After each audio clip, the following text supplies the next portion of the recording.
Hey, welcome to Love Speaks. I have a poem for you from Vanessa Shields, a local author and poet.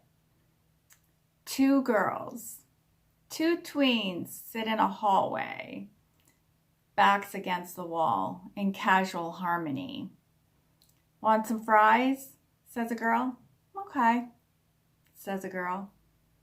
Two tweens munch on McDonald's fries during a break in a workshop in a boring building in Troy, Michigan.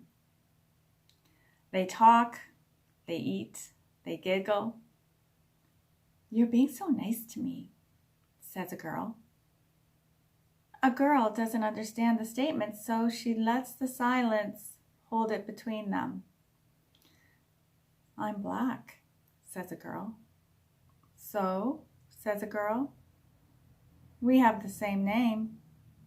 Yeah, says a girl. We do. It's cool, says a girl. More fries? Okay.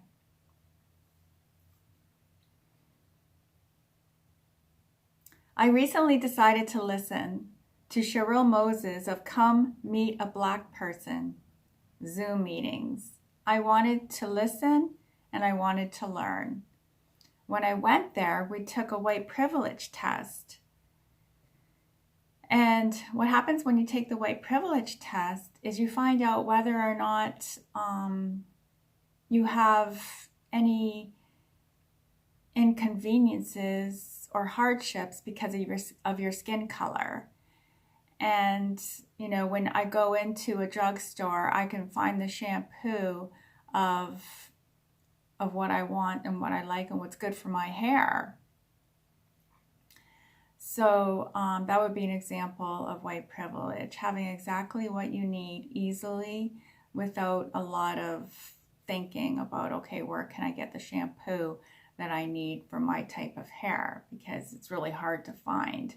So society runs according to what white people need. And so the white privilege test, when you take it, you find out how much white privilege you enjoy.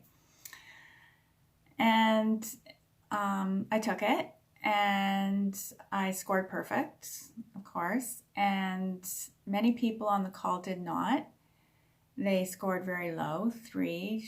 Cheryl said most black people score between 0 and 3 on the white privilege test that she gives, with 26 being a perfect score. And I was shattered. I was so brokenhearted to come face to face, because it was in my face of the inequality that people endure. And I was brokenhearted that I didn't realize the extent of how suppressed Black people are to this day. Still, systemic racism is in our laws, in our red tape.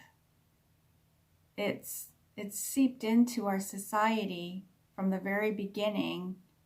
It's poisoned the way our society runs, and we're unaware.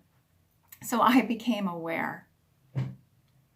And I came away with a commitment to deeply listen. In this way, I can give up my white privilege because I don't want it. I struggled with forgiving myself for having my head in the sand or just not wanting to look, for my silence and seeming apathy. Shame and guilt consumed me for days because it just feels so ugly, and I felt so ugly when I found out how much more privilege I have than other people. and that I was so unaware. So we have this false idea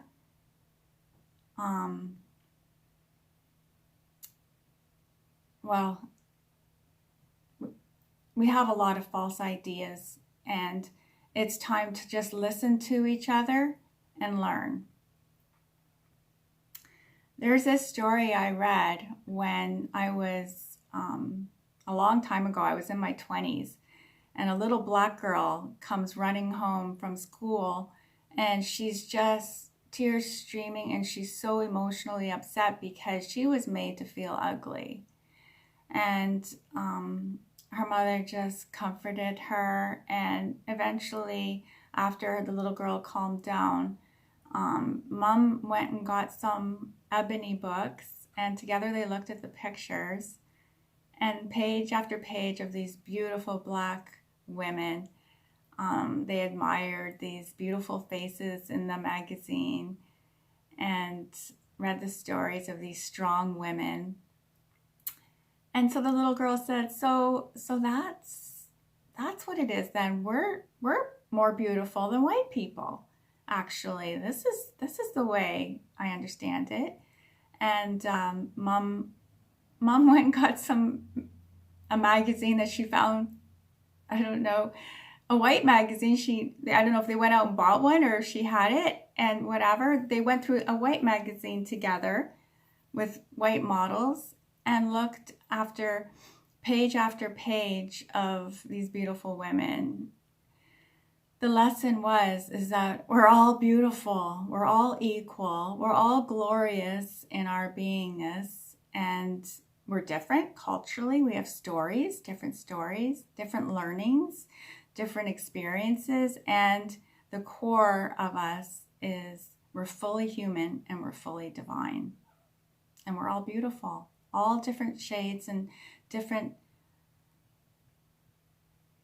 colors that are beautiful. So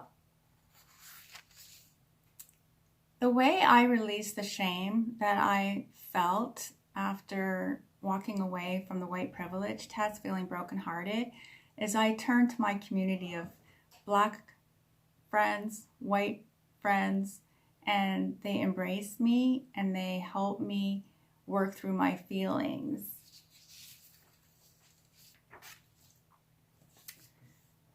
And now I am feeling much more gentle about the whole thing with myself. And I know that I'm going to continue listening. Last night I actually attended a class. It's called The Caste System in America. It's a book, and I don't think that's the exact name, but it's about the caste system that's in place. And I listened to all the stories, a lot of black people's stories that were very, very moving. And I was there for them, listening and standing for them, for their experience. So February is Black History Month. To all my white listeners, this is your call to action. Learn something new about our black brothers and sisters, history, her story. I think the first step for white people is really just to commit to listening deeply. That's how to be a true friend to somebody, isn't it? To just listen, to let go of our own agendas, of what we think is right, and just commit to just listening, whether we agree or not. Because when I was in that session, Come Meet a Black Person, there were some things that I was thinking like, this isn't jiving with me, or I don't know if I like this part, or I agree with that part, or just the way that the teaching was done. And it was like, I let go of that and just sat and listened. I said, you're here to listen, just let go. So that's what I challenge all of us to do today, is to learn and listen from a black person. Go find it out. Go find a person in history, in black history, that has your birthday. Learn about that person. My person is Jesse Brown. He was a government official in the States. And together, let's take a stand for a society that works for all people, every single person. And thank you to all my Black listeners for your activism, your patience, your love, your forgiveness of me when I blundered and said racist things without meaning to, just because it's in my consciousness. Thank you. Namaste. Ciao for now. See you tomorrow.